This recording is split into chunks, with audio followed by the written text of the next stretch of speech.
Good day, everyone. Again, I am Charlene A. Fababier from Emiliano Tirona Memorial National Integrated High School. I'll be sharing with you another research of mine, which is physical activity and leisure motivation, or PALM, of the students despite pandemic. Uh, last year, the lockdown was implemented and we were refrained or we were stopped from going out of our house. And this means less physical activity for everyone.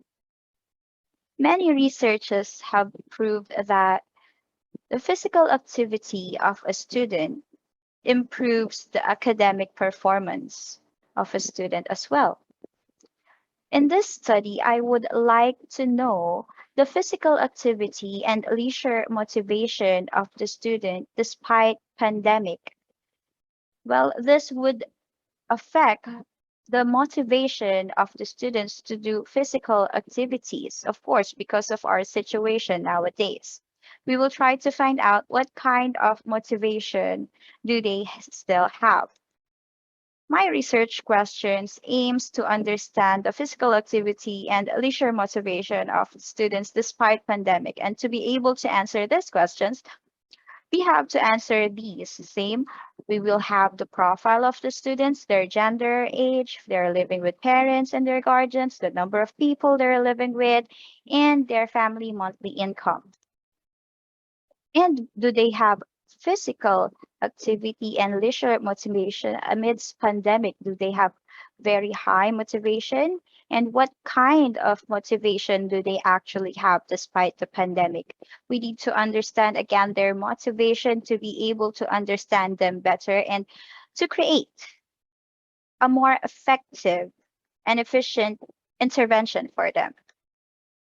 As you can see in my conceptual framework, I'll be using my online students as my participants. Correction, I have 189 online students, and I'll be using PALM's questionnaire by Debadip Aro Chowdhury. This is a standardized questionnaire already, and I'll be using the descriptive analysis. Again, it is surrounded with the different kinds of motivation in this study.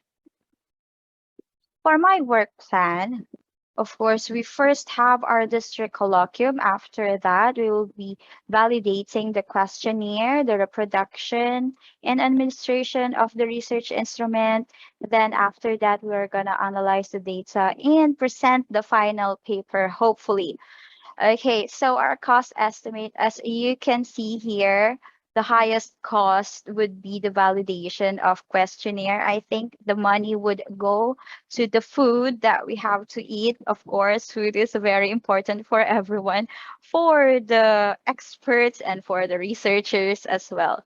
Then the other cost would be the printing of the final paper. I think this costs less and less time, of course. So I won't be eating for this activity just for the printing of final paper. That's all. Thank you so much.